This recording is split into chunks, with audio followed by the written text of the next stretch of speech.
맞습니다. 우리는 지난주까지 아나니아 삽비라에 대한 모든 삶을 보았습니다. 그들의 교훈이 우리 안에 들어왔을 것이고 그 모든 삶을 들은 자들은 크게 두려워했고 사도들은 이제 다시 복음의 사역지에서 일어나는 파도를 보고 바다 한가운데로 들어가고 있습니다. 인생은 끊임없이 출렁거릴 것이고 그리고 그 거센 바다에는 출렁거리고 있는 그 바다에도 반드시 수평이 있다라는 것을 기억해야 됩니다. 그래서 항상 움직이기 때문에 바다는 수평이 있다는 걸 우리가 알지 못하지만 파도는 돌아가야 될 수면이 반드시 존재하고 있다는 걸 알 겁니다. 우리가 삶에서 거센 파도가 일렁거렸을 때 우리는 다시 하나님의 말씀의 그 수면 위로 그 수평된 삶으로 돌아가야 될 줄로 믿습니다. 그래서 평탄해진 삶이 위대한 삶을 살게 될 것입니다.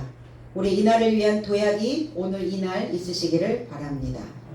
12절로 14절 그래서 사도 삶의 손으로 인하여 백성 안에서 표적과 기사가 많이 발생하였다. 전체 삶이 자주 솔로몬 행각 안에서 같이 격정하고 있더라.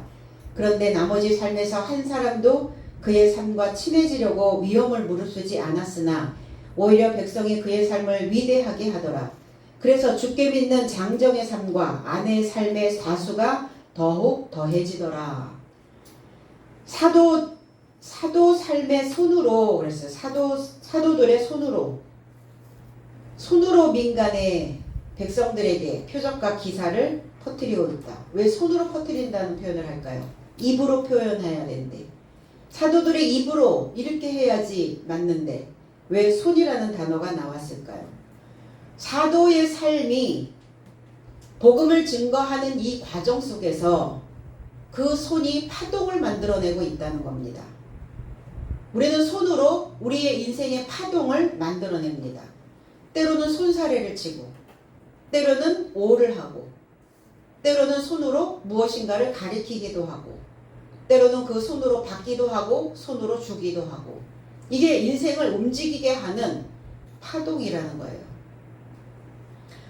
오늘 이 사도의 삶은 이 손의 파동을 만들며 손사래를 치고 없다 못한다 이게 아니라 오케이 사인을 보내면서 나를 따라오라 이렇게 수신호를 하고 있는 겁니다.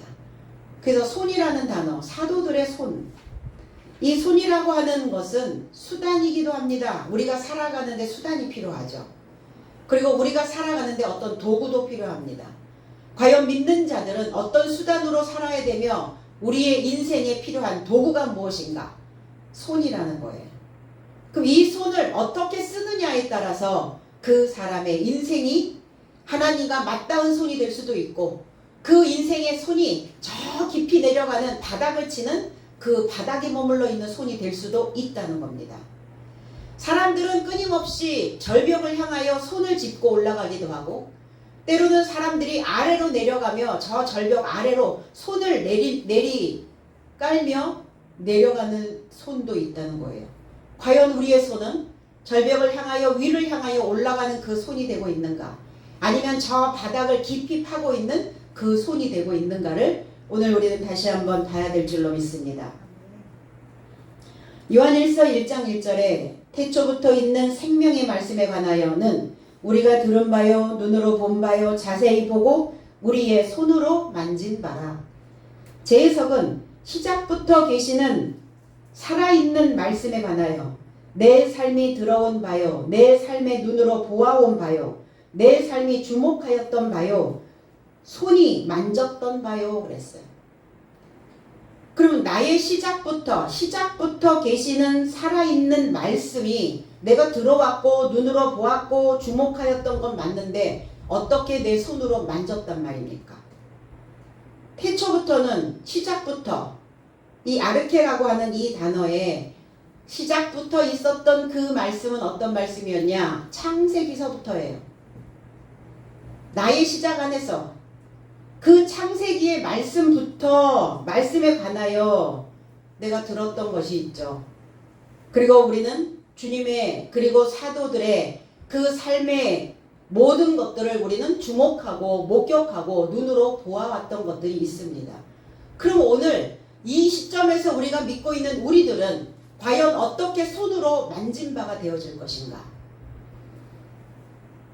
내 삶의 진리와 일치해야 내 손으로 만진 바가 되어질 수 있어요.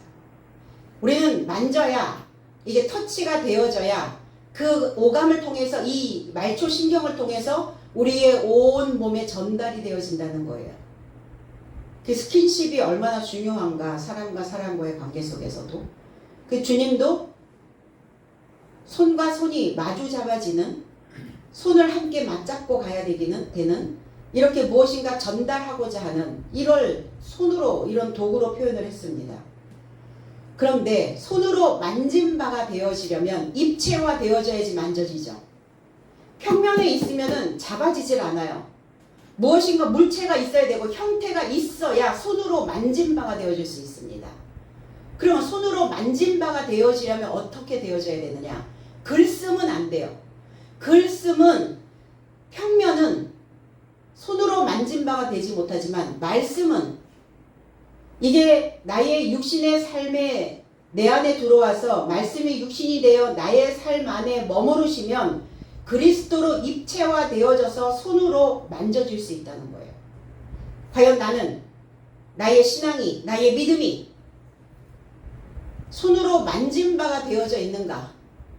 나는 여전히 바닥에 묻혀서 있는 듯 없는 듯 아무것도 경험하지 못하고 어떤 것도 책임지지 못하는 그러한 불성실한 믿음으로 살고 있는지, 아니면 나는 말씀이 나의 삶 안에 들어와서 주님을 만지며 주님의 형태를 만들어가고 있는 그 입체화된 신앙인이 되어가고 있는지를 우리는 다시 한번 탐구하고 규명해 내야 될 줄로 믿습니다. 그래서 탐구하지 않으면, 탐구하는 것은 내 삶의 어둠에 내 삶의 조명이 비춰주는 것과 같아요. 무엇인가 불빛이 들어오는 것과 같습니다. 그래서 주님을 탐구하여 믿지 않으면 우리는 늘 글씀, 이 성경책은 그냥 글씀이죠. 이 글씀이 말씀이 되어지려면 내 안에 들어와야 해요. 내 안에서 살아서 생동력 있게 움직여야 된다는 겁니다.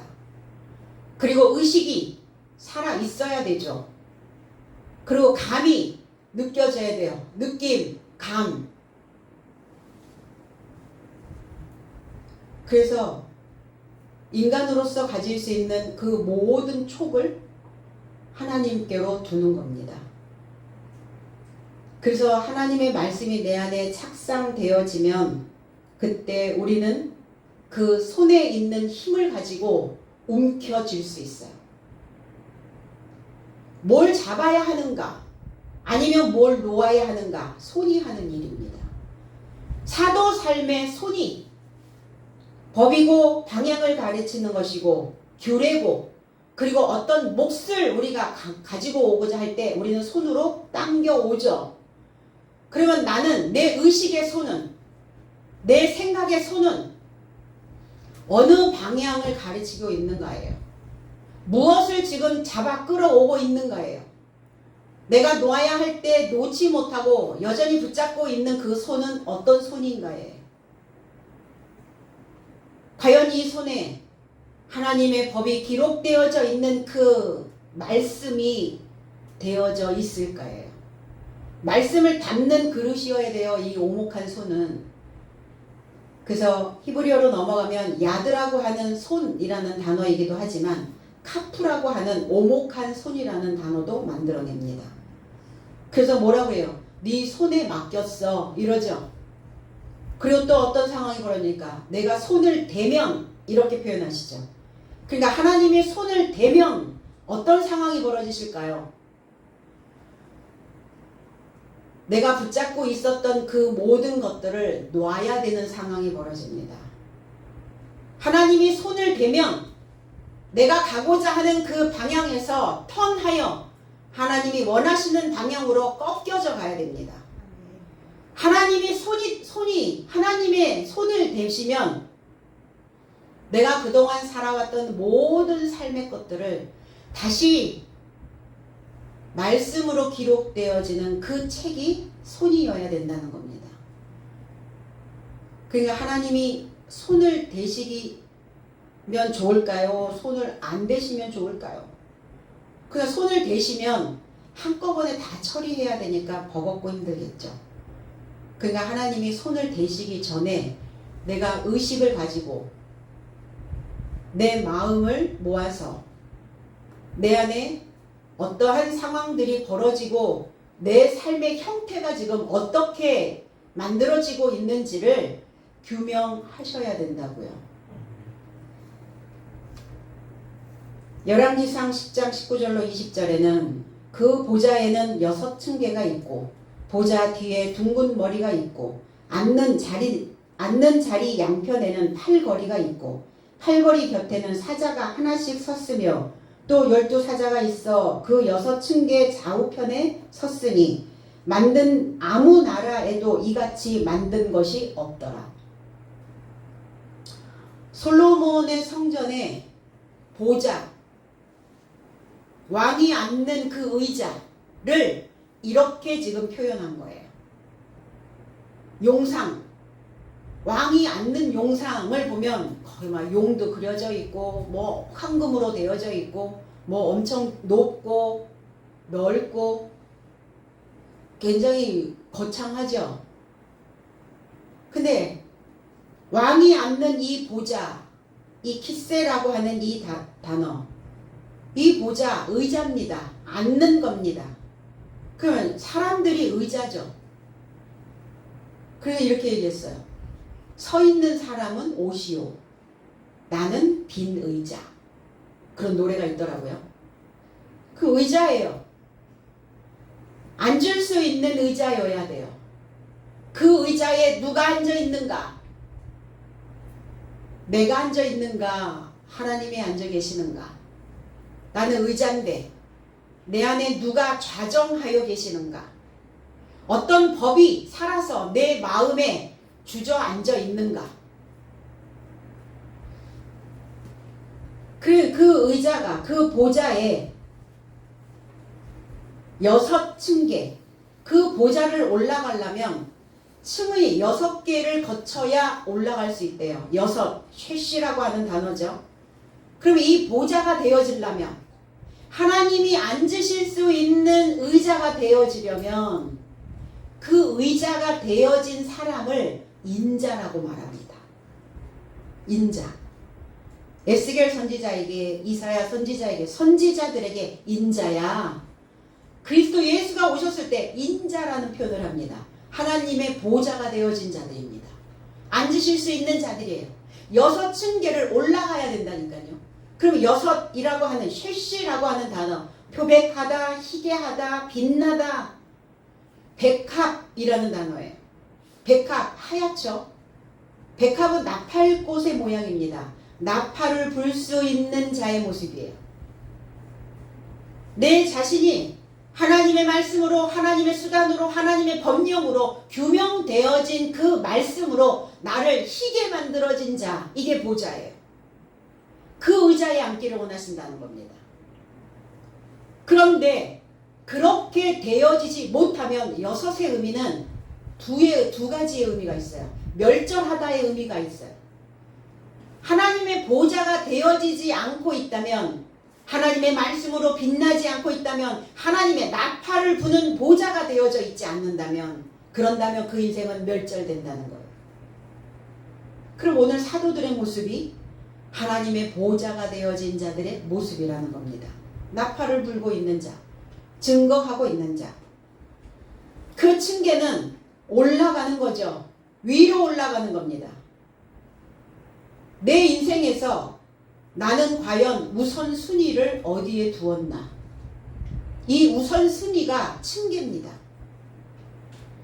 하나님을 우선순위로 두었다면 하나님의 보좌에 오르게 될 것이고, 내 인생에, 내 삶에, 그 인간으로 살고 있는 그 삶에 우선순위를 두었다면 여전히 그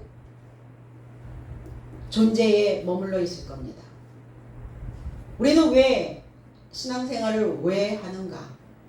왜 우리는 교회를 나오고 왜 예배에 참석하고 왜 이 말씀을 배우고 있는가? 올라가려고요. 우리는 왜 하나님께 번제를 드렸는가? 구약에서. 왜 우리는 하나님께 예배의 삶을 드리는가? 올라가려고요. 올라가려면 힘이 있어야죠. 층계를 밟으려면 관절을 움직여야죠. 생각이 움직이지 않으면, 내 사고의 관절이 꺾이지 않으면 층계 못 올라갑니다. 간신히 올라오셨다고요? 뭐 어쨌든 하나님의 나라는 이렇게 한 발 한 발 층계를 밟고 올라가야 돼요. 엘리베이터 없습니다. 에스컬레이터 없어요. 그게 우리에게 주어진 고난입니다. 올라가려면 그 전 단계에 있었던 것들을 밟아야 되거든요. 전에 살았던 삶을 밟지 않으면 그 다음 단계로 올라가질 않아요. 왜 여전히 그 하층에 머물러 있는가? 전 단계에 있었던, 전생에 있었던 그 전에 있었던 삶을 밟지 않기 때문에 못 올라가는 거예요. 밟아야죠. 뭘 밟아야 됩니까? 여전히 그 전 단계에 머물러 있는, 저는 그걸 전생이라고 말합니다. 우리가 태어나기 이전에 전생이 있을 수 있어요? 태어나지도 않았는데 전에 살았던 삶이 어디 있어요? 말도 안 되지.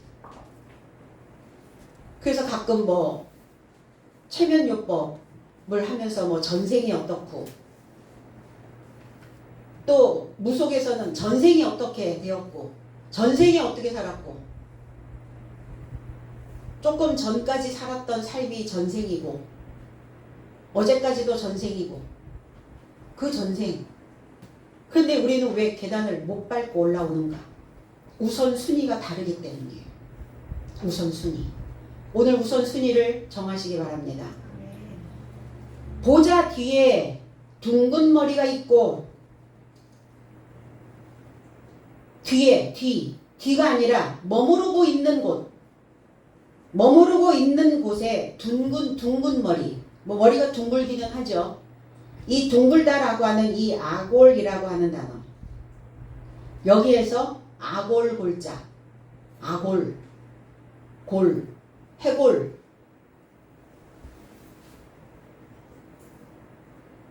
둥근 것이 굴러다니는, 인생을 둥글다고 말합니다. 굴러다녀요. 그래서 생각도 굴러다녀요. 삶도 굴러다녀요. 어디에서 굴러먹다 왔어? 이렇게 얘기하죠. 사람을 굴러다니는, 이게 둥글단 말이에요. 계속 이걸 순회하는 거죠. 순회. 그럼 이 보좌에 왜 둥근 머리가, 둥근 것이 있었을까? 둥근 것, 순회하고 있다는 거예요. 순회해야 된다는 거예요. 우리는 순회하죠. 항상. 이게 바로 둥근 머리는 지식을 가지고 지식을 가르치는 자의 모습이라는 겁니다. 둥근 머리.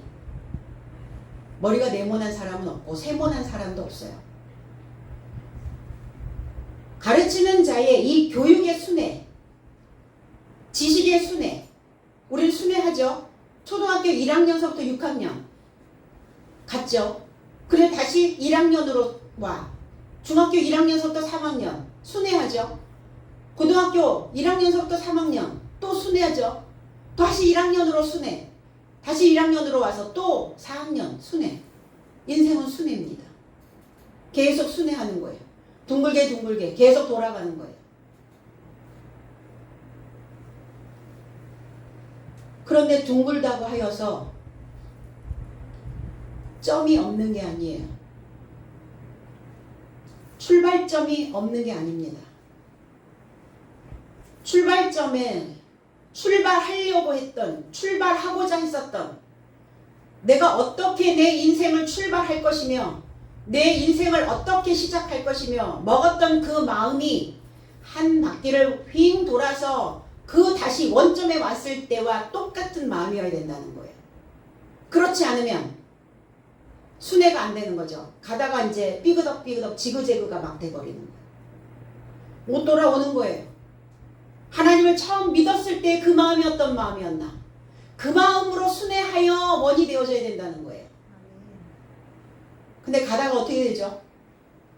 방향도 잃어버리고 감각도 없어져 버리고 책임 없죠. 그래서 내 머릿속에 뭐만 있어요? 내 머릿속에 배설되어져야 되는 것들만 잔뜩 들어가 있는 거죠. 그것도 둥굽니다. 배설물, 둥글다. 이렇게 시작이 되어지는 머리, 가장 중요한 그 머리, 그 머리가 있고 앉는 자리 양편은 여기 저기 이것 저것이라는 뜻이에요. 여기에 또 여기에 양쪽이 아니라 여기에 팔걸이가 있고 팔걸이 우리는 팔걸이 그러니까 의자 밑에 옆에 이렇게 되어 있는 이렇게 팔걸이 그 팔걸이가 아니라 이 팔걸이라고 하는 단어가 야드라는 단어예요. 거기에 손이 있고 손이 있다고요. 거기에 팔걸이가 아니라 손. 그 손이 무엇입니까? 힘이죠. 수단이죠. 명령이죠. 규례죠. 법규입니다. 그 의자에 법이 있고 규례가 있고 명령이 있고 그리고 그 곁에 결합되어진 사자가 있고 사자. 복음을 전하는 천사 앙겔로스가 아니에요. 아리라고 하는 단어예요. 사자, 맹렬한 사자, 찌르는 사자, 갈기가 무성한 사자. 복음을 증거하는 자의 모습입니다. 주님도 이런 아리의 모습으로 왔어요. 갈기가 무성한 그 머리에 수많은 지식을 담고 있는 위엄이 있는 그러면서 하나님의 복음을 증거하면서 영적인 전쟁터에서는 맹렬하게 싸웠던 그리고 하나님의 말씀이 예리하여 글씀을 주는 것이 아니라 말씀을 줘야 되기 때문에 그 말씀은 예리하고 찌르는 말씀이어야 된다는 거예요. 그 사자가 하나씩 그 사자가 한 쌍이 섰으며 한 쌍이에요.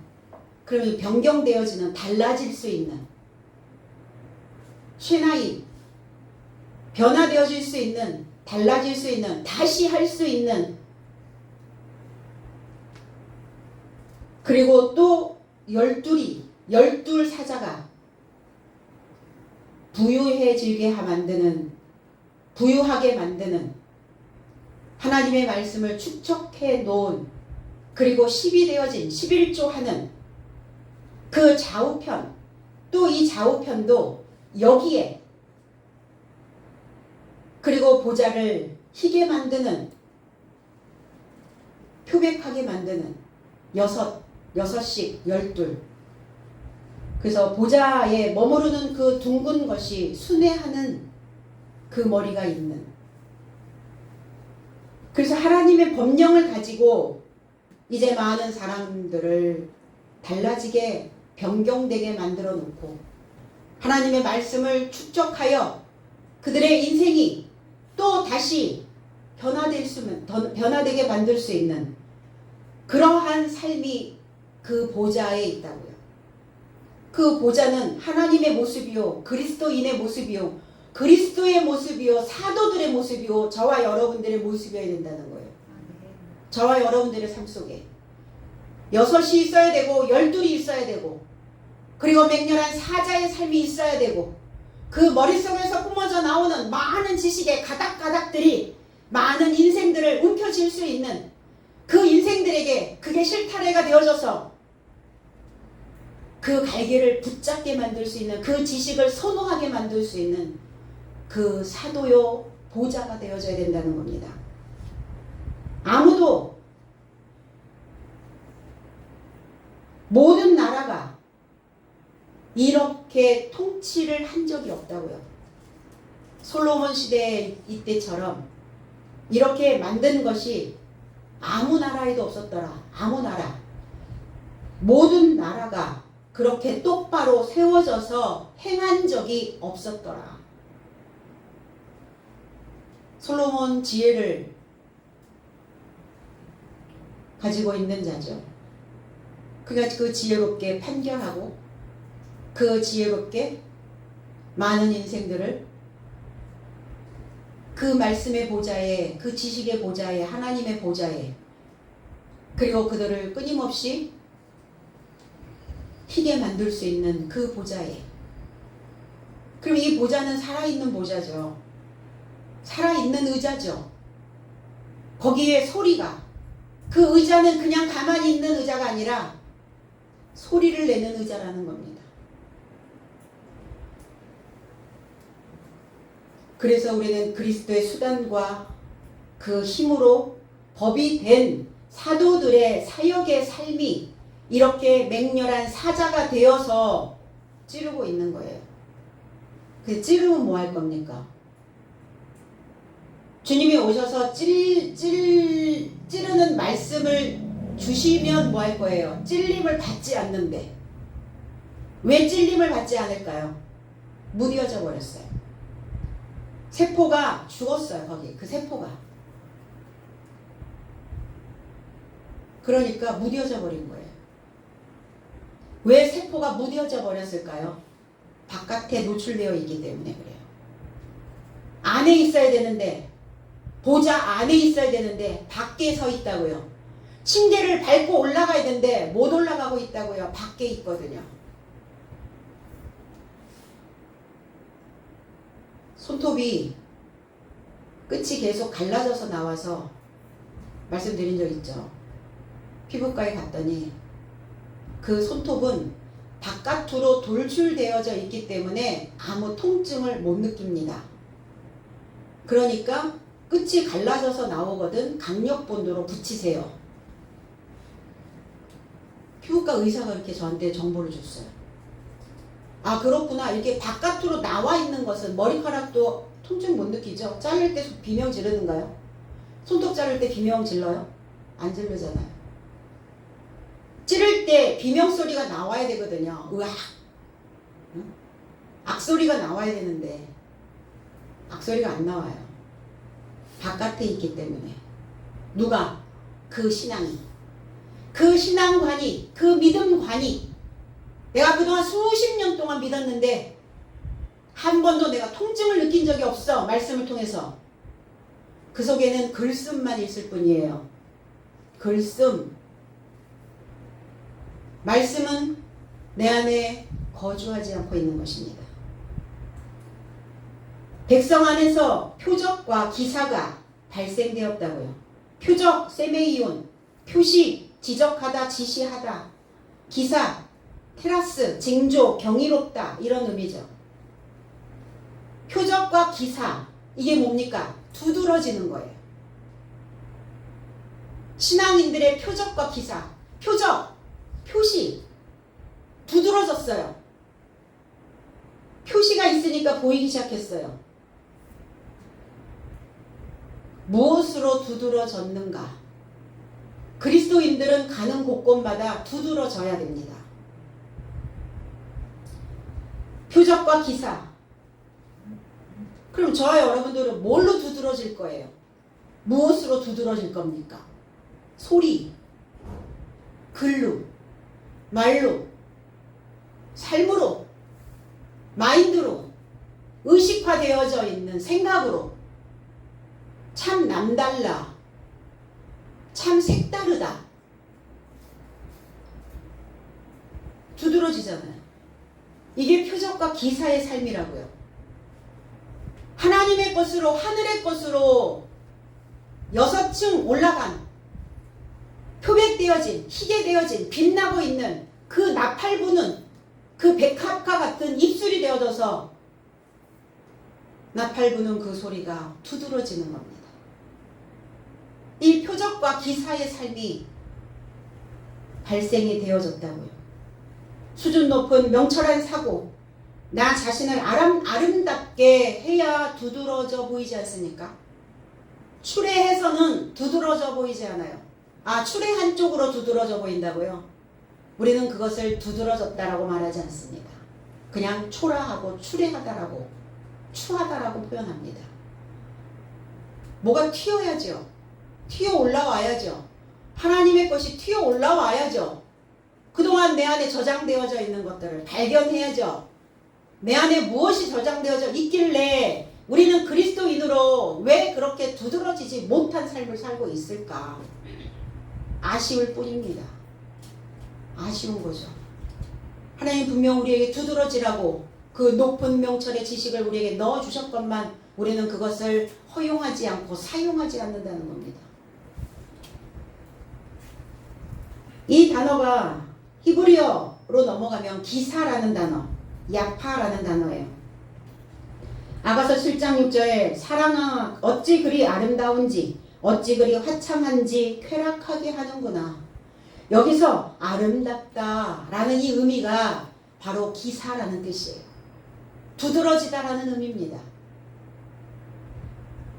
사랑, 애정을 갖고 사랑이 뭡니까? 사랑. 내가 하나님을 사랑하는 것이 무엇이냐?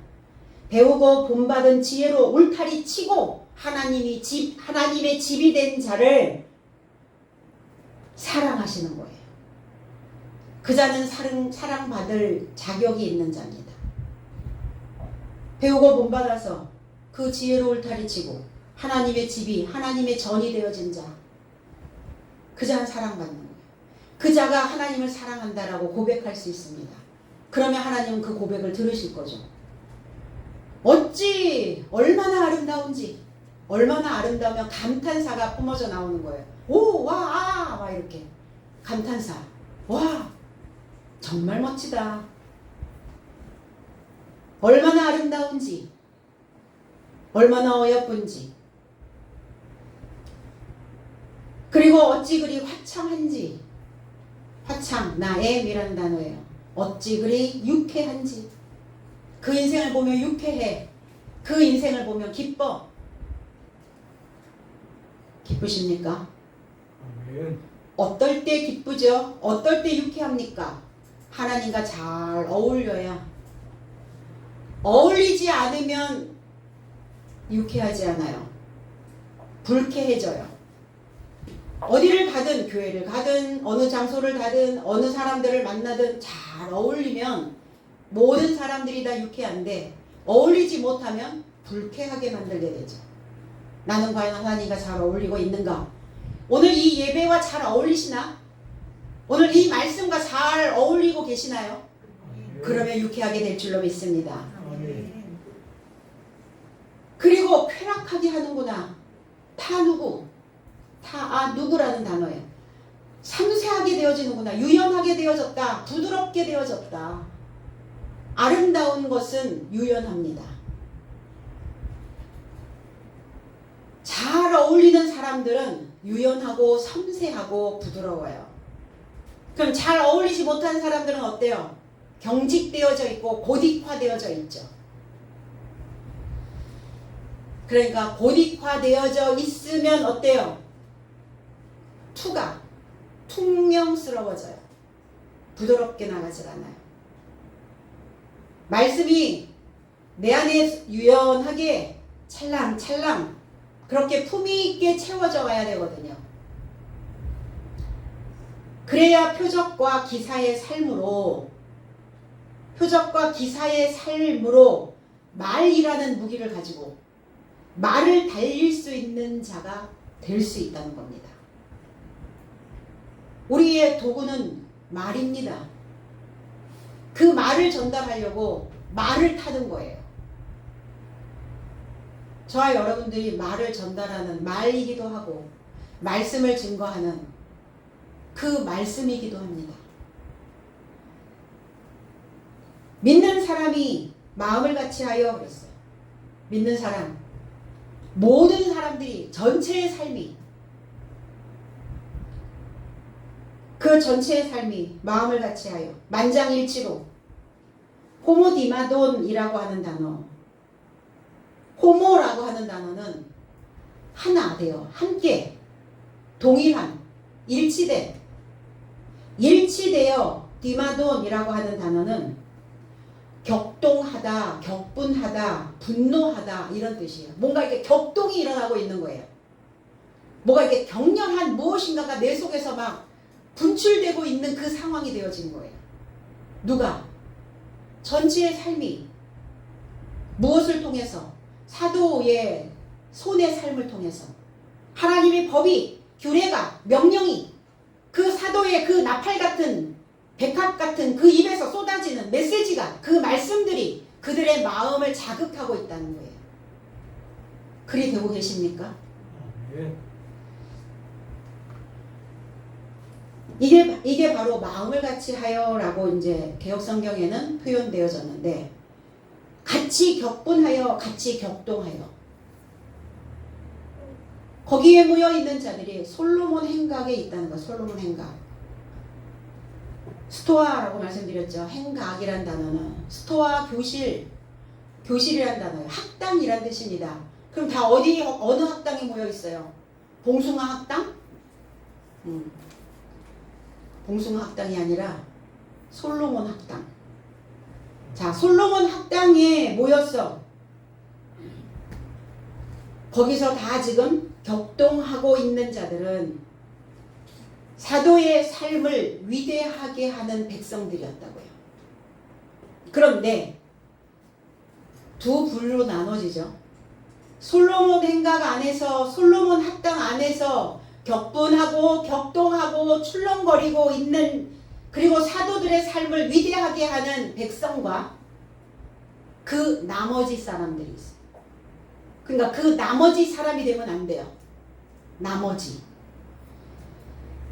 솔로몬이라고 하는 의미, 안전하다, 편안하다, 번성케 하다 이런 의미를 가지고 있어요. 인생을 살아가다가 보면 나만 보일 때가 있어요. 나밖에 모르고 살 때가 있어요. 그리고 나밖에 안 보이니까 나만 위해서 살아가는 그 시점이 있더라고요. 그런데 그 시절을 되돌아보니까 남은 게 하나도 없어.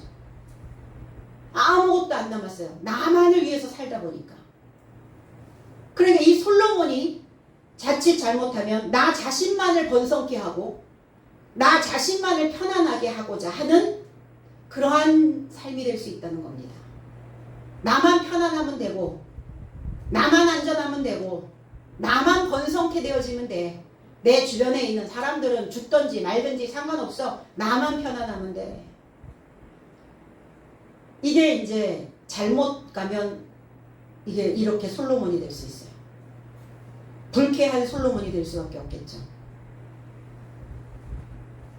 그래서 그렇게 하고자 하는 자는 그 믿음이 있는 이름을,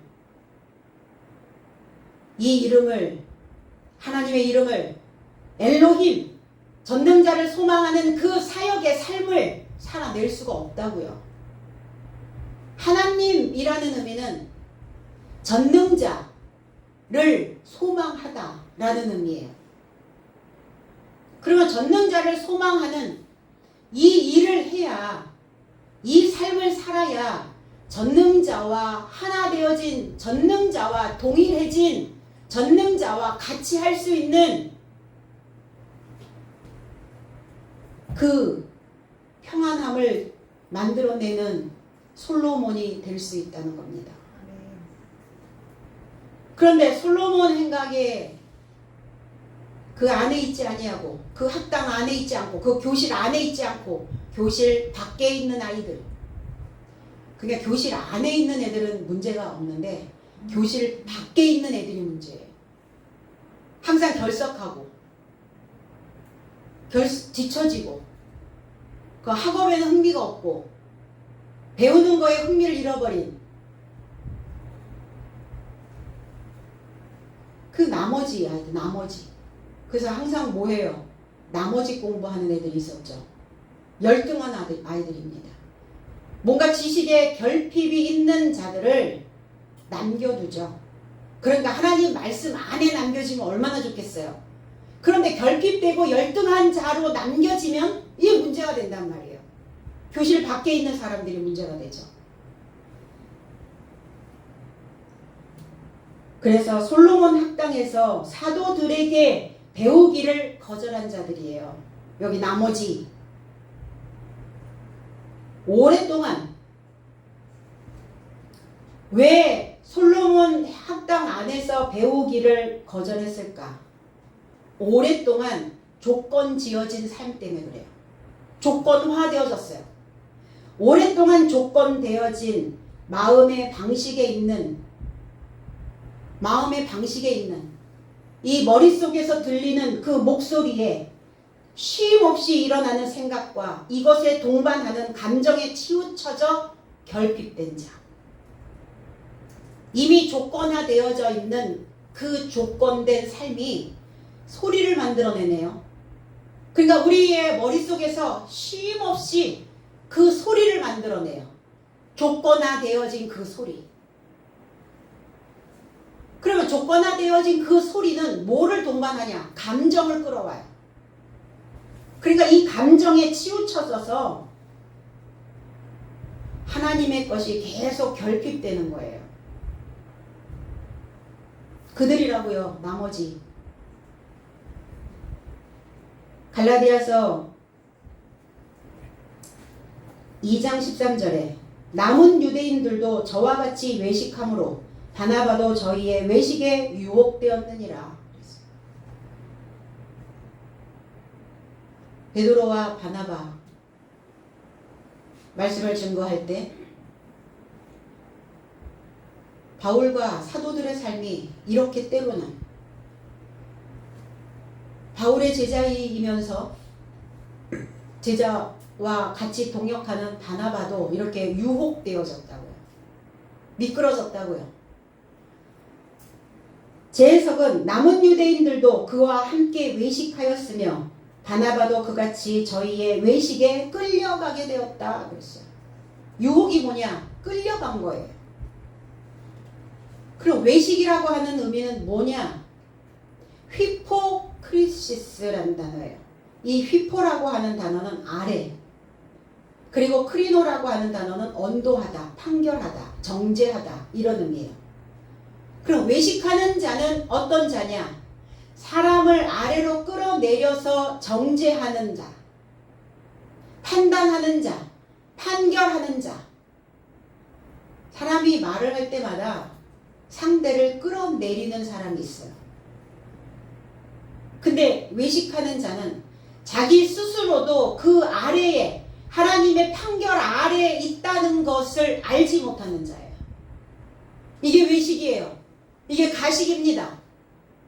기만하고 있는 거예요. 위선인 위선. 나 자신도 아래에 있으면서 나 자신을 알지 못하는 자.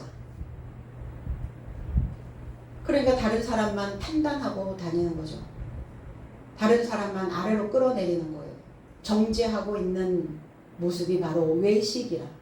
그럼 바나바도 남은 유대인들처럼 남겨져 있는 유대인들처럼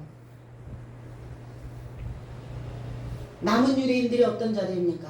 교실 밖에 있는 자들이에요. 열등한 애들입니다. 결핍되어져 있는 자들이에요. 그래서 영적 성장에 걸림돌이 되고 있는 거예요. 이 생각들이. 영적으로 성장한다는 건 뭐예요? 논리와 이성이죠. 영적으로 성장한다는 건 뭐예요? 사고의 판단력이죠. 그리고 사고를 전환할 수 있는 전환력이죠. 그게 안 되는 거예요. 이게 결핍. 계속 걸려 넘어지는 거죠. 거기에 가면 또 걸려 넘어가고 또 걸려 넘어가고 당했으면서 또 당하는 거예요. 걸림돌, 장애물. 내 안에 장애물이 무엇이 있는지를 내가 아래에 내려가서 하나님의 법을 가지고 아래에 내려가서 나를 판결할 수 있어야 된다고요. 다른 사람 판결하지 말고 감히 이랬어요. 감히 그 나머지는 감히 그들과 상종하는 사람이 없으나 개혁성경에는 감히 톨마오라는 단어, 위험을 무릅쓰다 라는 단어예요. 마가복음 15장 43절에 아리마대 사람 요셉이 와서 당돌이 빌라도에게 들어가 예수의 시체를 달라 하니 이 사람은 존귀한 공회원이요 하나님의 나라를 기다리는 자야. 제 해석은 그리고 고결한 공회원 아리마대 출신 요셉이 왔으니 그도 하나님 나라를 용납하는 자더라. 그가 빌라도를 향하여 위험을 무릅쓰고 들어가 예수의 몸을 요구하였다. 아리마대라는 의미는 라마라는 단어예요. 라마. 높은, 고도, 의기양양, 승진. 그러니까 아리마대라고 하는 그 지역에 살고 있는 이 요셉은 높은 곳에 있다는 거예요. 의기양양하다는 거예요. 그러니까 위험을 무릅쓰고 빌라도를 향하여 갔겠죠. 고상한 자, 고상. 아, 저 사람 참 고상해. 높은 곳에 있다는 거예요. 우러러 보인다는 거예요. 고상하게 살고 계시죠? 예, 우리 모두 고상하게 살고 있어야 됩니다. 바로 이 아리마대라고 하는 의미에서 주제 넘다라는 단어. 주제를 넘어야 합니다. 주제 파악이 돼야 주제를 넘을 수 있어요. 주제가 파악이 안 되니까 그럼 소재는 파악이 됩니까? 그래서 뭐 국어와 산수라고 인생은. 그래서 주제와 분수를 알아야 된다고 뭐 그렇게 얘기는 하긴 하더라고요. 주제를 넘어야, 내 주제를 넘어야 키가 큽니다. 내 주제에 머물러 있으면 의기양양해지지 않아요. 의기가 소침해져요. 승진 안 되죠. 탈락되죠. 키 안 큽니다. 장수 못해요. 장수 길게 살다. 길게 산다. 옆으로 늘어뜨리면 길이지만 그거를 세로로 세워놓으면 높이가 됩니다. 높아질 수가 없어요. 시체를 달라 했어요. 시체, 소마라는 단어입니다. 이 소마라고 하는 이 단어는 형체라는 단어예요. 이 소마라고 하는 단어에서 소조라는 단어, 몸이라는 단어, 구원하다, 고치다 라는 의미를 가지고 있어요. 예수의 몸을 주십시오. 그럼 시체 갖다가 뭐 하려고요? 이게 살덩어리가 2000년 전에는 살덩어리인데 지금 우리가 아리마대 요셉이 되어져서 주님의 몸을 요구해야 되는데 주님의 몸, 형체, 형태, 주님이 가지고 계시는 그 형태, 삶의 형태, 생각의 형태, 그 형태를 원했던 거예요. 그러면 우리는 무엇의 구원인가? 나의 형태의 구원이라는 거예요. 사람마다 다 형체가 있죠. 그러니까 땅에 속한 형체도 있고 하늘에 속한 형체도 있고 바다에 속한 형체도 있고 우리는 하나님과 닮은 형체여야죠. 하나님과 닮은 꼴이어야 되죠. 우리는 하나님의 형체가 되어줘야 되죠. 그러니까 내 안에 지금 만들어 놓은 그 형태가 어떠냐고요. 그 형태는 첫사람 아담적 형태잖아요. 자기 본능에 치우쳐져 있는, 자기밖에 모르는, 자기만 편안하면 되는, 자기만 안전하게 살고자 하는 자기의 번성만을 꾀하고 있는 그 형태를 고쳐야 된다고요. 이게 구조예요. 그 형태에서 허우적거리는 인생들이 너무나 많잖아요. 그 형태를 바꾸러 오신 거예요. 주님의 형태로. 그럼 오늘 아리마대 요셉은요. 주여 주님의 형태로 내가 또 구조되기를 원합니다. 주님의 형태로 쿡. 그래서 이렇게 틀 만들잖아요. 틀. 사출이라고 하나요? 그거를 철로 이렇게 해서 붕어빵 만들려면 붕어빵 틀, 국화빵 만들려면 국화빵 틀, 그 사출 만들어서 그게 형태, 그 형태를 바꾸셔야 된다. 이 살아가는 삶의 형태, 그게 어디서 나왔는가? 내 조건화되어져 있는 형태로부터 나온 거예요. 그 조건을 이제 하나님의 조건으로 바꾸는 거예요. 내 조건이 아니라, 나만을 좋게 하고자 하는 조건이 아니라, 하나님의 뜻에 근접한 그 형체, 나의 총체적인 나의 이 상태를 고쳐야 해요. 그래서 뭐라고 해요? 뜯어 고쳐라, 뜯어 고쳐. 정신 상태를 뜯어 고쳐라, 이렇게 표현하죠. 그러니까 그게 형체를 바꾸는 거예요. 그러려면 그리스도의 형체가 필요하잖아요. 그리스도의 형태가 필요해요. 그리스도의 몸이 필요합니다. 그래서 그걸 달라 요구한 거예요. 위험을 무릅쓰고. 왜 위험했나요? 지금 다 낙인 찍혔잖아요. 그리스도 예수와 함께하는 자들은 다 같이 처형 대상이잖아요, 지금. 그런데 그 형태를 달라고 했으니 위험을 무릅쓸 수밖에 없죠. 그럼 저와 여러분들 안 그런가요? 우리가 신앙 안에서 색다른 말씀을 배워서 전하여야 되는 그 상황은 위험을 무릅써야 된다는 거예요. 뭐 때문에요? 자칫 잘못하면 찍히거든요. 뭘로 찍혀요? 색다른 말씀이다 이러면 되는데 그 말씀은 틀렸어 이러면 이제 찍히는 거예요. 하나님의 뜻에 아주 근접한 하나님의 뜻에 똑바로 세워져 있는 우리는 원서를 배웁니다. 우리가 원서를 전달할 때 사람들이 어때요? 그런 색다른 말씀이 여기에 이렇게 받아들이지 않잖아요. 바르게 알자고 하는데 우리를 거절합니다. 그리고 오해해요. 낙인 찍히죠. 무릎 써야 돼요. 그래서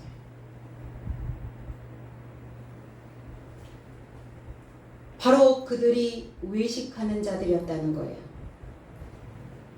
그들과 상종하는 자가 없더라. 상종, 친분을 유지하는 자, 아교, 이게 아교라는 단어, 본딩, 그리고 붙이다라는 의미예요. 사도들의 삶에 친분을 갖고자 하는 자들이 없었다고요. 그들과 붙여서 살기를 원하지 않았다고요. 그들과 본딩되기를 원하지 않았다고요. 그럼 우리는 악교여야 해요. 친분을 유지하셔야 됩니다. 잘 친하게 지내셔야 돼요. 우리가 이 말씀을 가지고 가는 우리들은 다 이렇게 붙어야 해요. 응? 딱풀처럼 딱딱 붙으셔야 된다고. 뚝뚝 떨어지면 오리알 되는 거예요. 그래서 부화 못합니다. 낙동강 오리알은. 부활 안 돼요. 붙어야 되잖아요. 품 안으로 들어와야 되잖아요. 다 붙어야지 부화가 되죠. 알과 어미가 그 날개 아래 품듯이 다 붙어야 해요. 그럼 우리끼리 놀자고요? 우리끼리 놀자는 건 아닙니다. 이 말씀을 가지고 우리 잔치로 끝날 수는 없잖아요. 아멘. 이 말씀에 공유하며 배우는 우리는 진정한 친분을 잘 유지하면서, 그럼 내가 나가서 위험을 무릅쓰고 던졌을 때 그들에게 돌아오는 것들이 박해고 박대라면 우리가 어디서 위로받아야 돼요?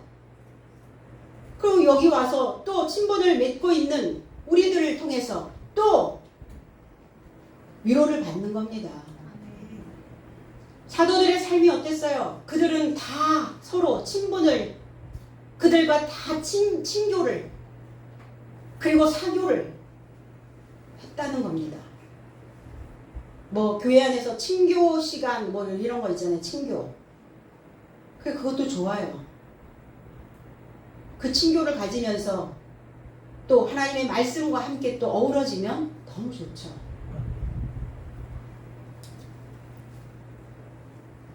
아무도 친분을 유지하고자 하는 자들이 없었으나 오히려 백성들은 사도들의 삶을 칭송하더라.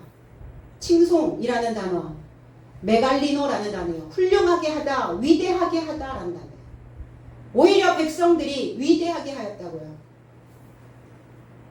그러니까 행각 안에 있는 백성들이 나머지 사람들보다 훨씬 더 친교력이 좋고 친화력이 좋은, 인간 친화력이 좋은 사람들이었나 봐요. 사도들의 그 메시지를 고깝게 듣지 않고 올곧게 받아들이는 거예요.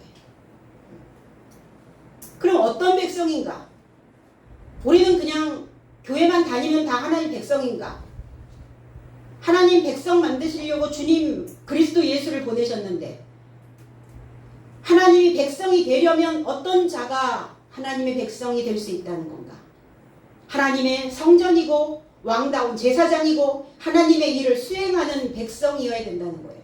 그럼 하나님 나라의 백성은 하나님 나라의 백성이다라고 하는 증명서를 가지고 있어야 돼요. 대한민국의 국적을 가지고 대한민국의 백성이라는 국민이라고 하는 증이 있잖아요. 주민등록증. 주민등록증. 주민, 내가 등록을 해야 돼.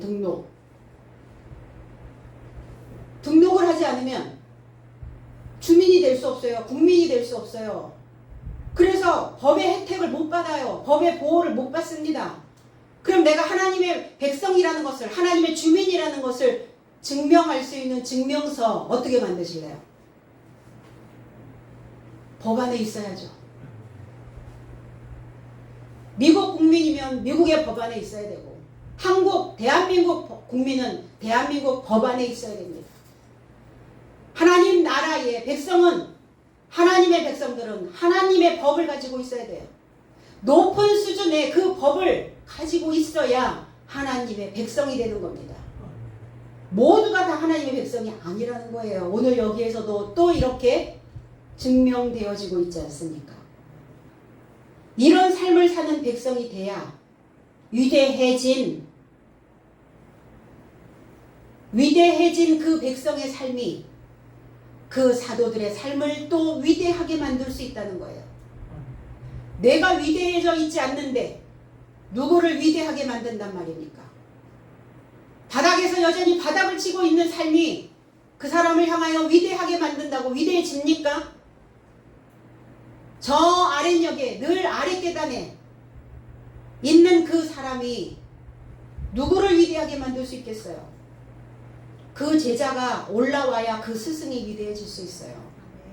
그 자녀들이 올라와야 부모가 위대해질 수 있습니다.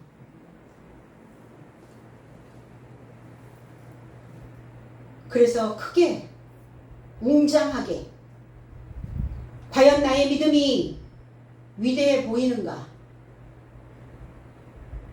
여러분 자신이 웅장해 보입니까?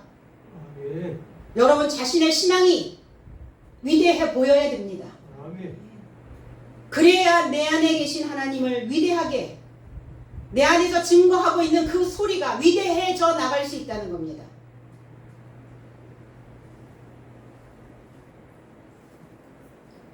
그래서 자신이 믿는 하나님이 우선순위가 되어져서 크게 보이고 있다면 결코 나의 인생이 결핍되어져서 열등한 인생을 살지 않을 것입니다.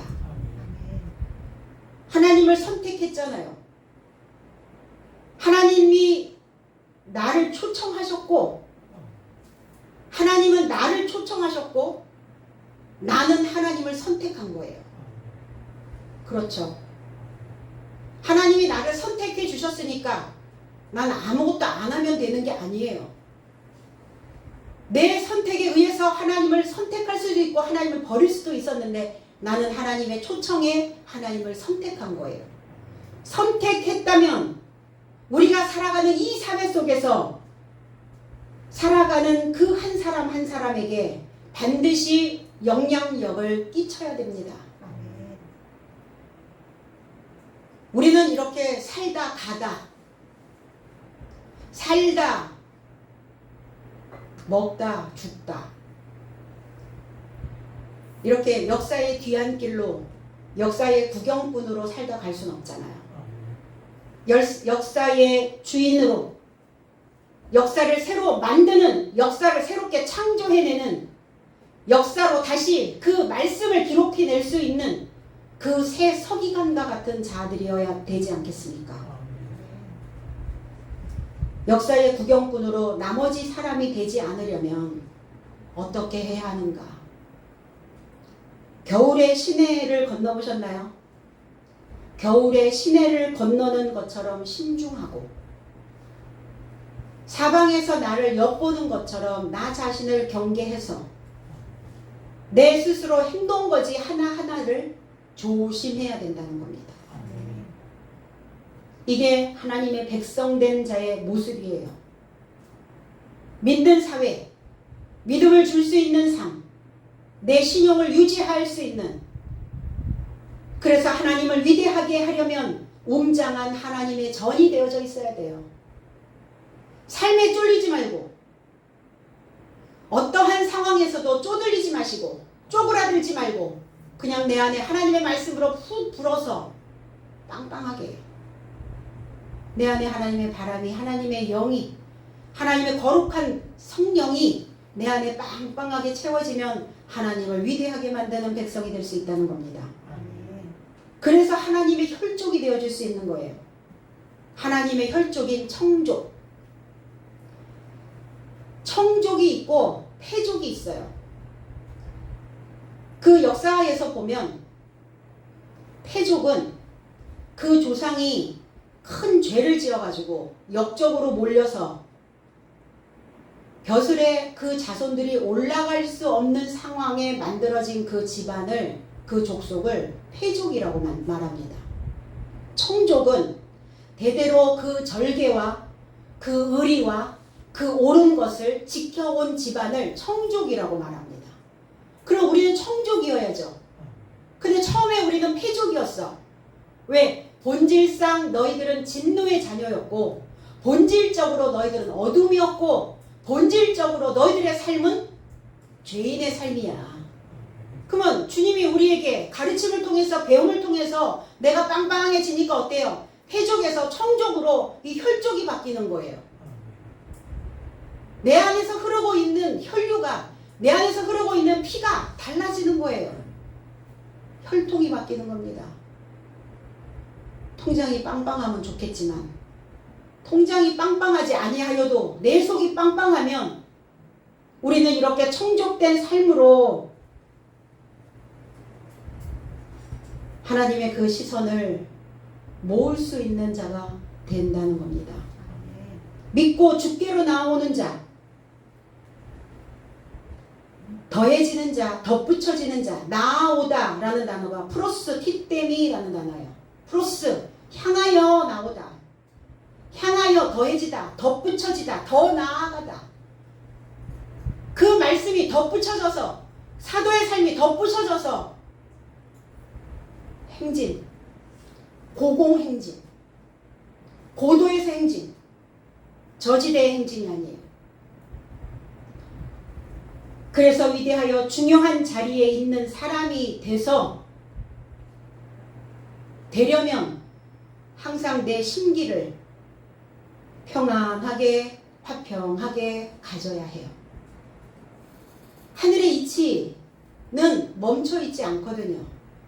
하늘의 이치는 돌고 돕니다. 그래서 혹여 패족이었다 할지라도 다시 정적으로 세워질 수가 있어요. 오늘은 내가 쓰러졌다 할지라도 나는 다시 더 나아갈 수 있는, 더 덧붙일 수 있는, 더해질 수 있는 그 인생이 될 수 있다는 겁니다. 오늘 믿음의 남녀가 그랬어요. 남녀. 장정의 삶과 아내의 삶이, 장정된 삶과 아내의 삶으로 위대해져서 우리 모두가 하나님께 영광을 드리는 그러한 백성이 되시기를 나사렛 예수 그리스도의 예수 이름 안에서 축복드립니다. 기도하겠습니다. 아버지 고맙습니다. 오늘 우리를 향하여 하나님의 뜻이 무엇인지를 다시 한번 분별하여 알게 하시고 오늘 위대해진 이 삶이 하나님을 또한 위대하게 만들 수 있는 우리 모두가 되게 하시고 사도의 삶의 손으로 인하여 그 많은 백성들이 솔로몬 행각 안에 있었습니다. 오늘 우리도 하나님의 그 지혜를 구하는 자들이 되게 하시고 하나님의 백성 삶이 되게 될 수 있도록 주님께서 역사하여 주시고 우리 모두가 하나님의 말씀을 내 안에 심겨지고 또 열매 내어 놓아서 하나님의 백성된 삶을 증명해낼 수 있는 증명서를 오늘 취득할 수 있는 우리 모두가 되게 하여 주시옵소서. 감사드리며 예수 그리스도 이름으로 기도하옵나이다. 아멘.